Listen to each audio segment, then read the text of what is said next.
মিয়ানমারের যুদ্ধবিধ্বস্ত রাখাইন রাজ্যের কিয়াকফিউতে চীনের নির্মিত কিয়াকফিউ ডিপ সি পোর্ট দক্ষিণ ও দক্ষিণ পূর্ব এশিয়ার ভূ রাজনীতির নতুন কেন্দ্রবিন্দু।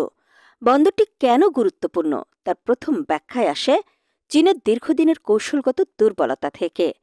চীনের পূর্বাঞ্চলীয় বন্দরগুলো থেকে মধ্যপ্রাচ্য, আফ্রিকা বা ইউরোপে যেতে মালাক্কা প্রণালী পেরিয়ে দক্ষিণ চীন সাগর হয়ে লম্বা পথ অতিক্রম করতে হয়। এটি শুধু ধীর নয়, ভূ রাজনৈতিকভাবে ঝুঁকিপূর্ণও, কারণ মালাক্কা প্রণালীর নিয়ন্ত্রণ যুক্তরাষ্ট্র, ভারত ও দক্ষিণ পূর্ব এশিয়ার দেশগুলোর যৌথ প্রভাব বলয়ের কাছে। এ জায়গাতেই কিয়াকফিউ বন্দর চীনের জন্য বিকল্প পথ খুলে দেয়। বঙ্গোপসাগরের ওপর সরাসরি মুখ থাকা কিয়াকফিউ ডিপ সি পোর্ট থেকে ইউনান প্রদেশ পর্যন্ত চীনের স্থলভাগের পাইপলাইন ও হাইওয়ে সংযোগ তৈরি হওয়ায় Beijing street of Malacca bypass কৌশল পেয়েছে। এই বিকল্প রুট চীনকে মালাক্কা প্রণালী এড়িয়ে দ্রুত, নিরাপদ ও অধিক কার্যকর বাণিজ্যপথ ব্যবহার করার সুযোগ দেয়, যে কারণে বঙ্গোপসাগরে কিয়াকফিউ এশিয়ার অন্যতম গুরুত্বপূর্ণ স্ট্র্যাটেজিক পয়েন্টে পরিণত হয়েছে। বিশ্লেষকদের মতে চীনের জন্য এটি জ্বালানি নিরাপত্তার কোর নোড। মধ্যপ্রাচ্যের ক্রুড অয়েল ও গ্যাস সরাসরি কিয়াকফিউতে এসে পাইপ লাইনে চড়ে ইউনান পর্যন্ত যায়, যেখানে আগে একই জ্বালানি মালাক্কা পেরিয়ে সমুদ্রপথে পৌঁছতে হতো। একই সঙ্গে এটি চীনের নৌশক্তির জন্য লজিস্টিক সুবিধা তৈরি করে, যা ভারত মহাসাগরে তাদের দীর্ঘমেয়াদী উপস্থিতিকে শক্তিশালী করে। ফলে কিয়াকফিউ শুধুই বাণিজ্যিক বন্দর নয়, এটি ভবিষ্যৎ সামরিক লজিস্টিক নেটওয়ার্কে পরিণত হওয়ারও সব বৈশিষ্ট্য রক্ষা করছে। কিয়াকফিউ থেকে চট্টগ্রাম সমুদ্রপথের দূরত্ব খুব বেশি নয়, প্রায় 200 নটিক্যাল মাইল।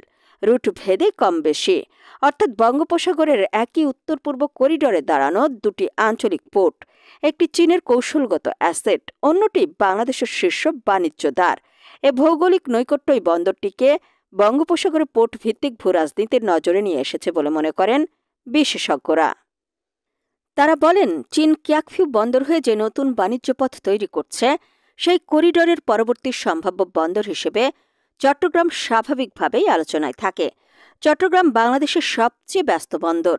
দেশের মোট আমদানি রফতানির প্রায় 90% এ বন্দরের সঙ্গে যুক্ত। কিন্তু আন্তর্জাতিক মানদণ্ডে এটি ডিপ সি পোর্ট নয়। এখানকার নাব্য সীমিত, বড় মাদার ভেসেল সরাসরি ভেড়ানো যায় না। ট্রান্সশিপমেন্ট করতে হয় কলম্বো, সিঙ্গাপুরের গভীর সমুদ্র বন্দরে। ফলে চট্টগ্রাম বন্দর নিকট ভবিষ্যতেও সিঙ্গাপুর বা কলম্বোর মতো আন্তর্জাতিক হাব অ্যান্ড স্পোক সিস্টেমের কেন্দ্রে পরিণত হওয়ার সম্ভাবনা কম।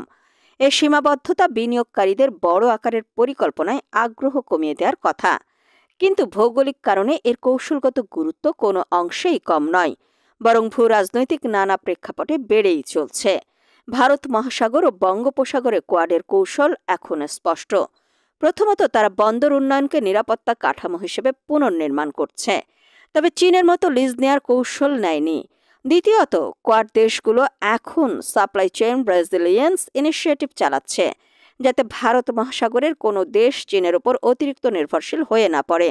ভারত মহাসাগর ও বঙ্গোপসাগর ঘিরে চীনের সঙ্গে অন্য দেশগুলোর আন্তঃপ্রতিযোগিতার কেন্দ্রবিন্দুতে না হলেও চট্টগ্রাম বন্দরকে বিশ্লেষকরা সেকেন্ডারি কৌশলগত নোড মনে করছেন, অর্থাৎ আঞ্চলিক সমীকরণে যাকে কোনোভাবেই উপেক্ষা করা যায় না।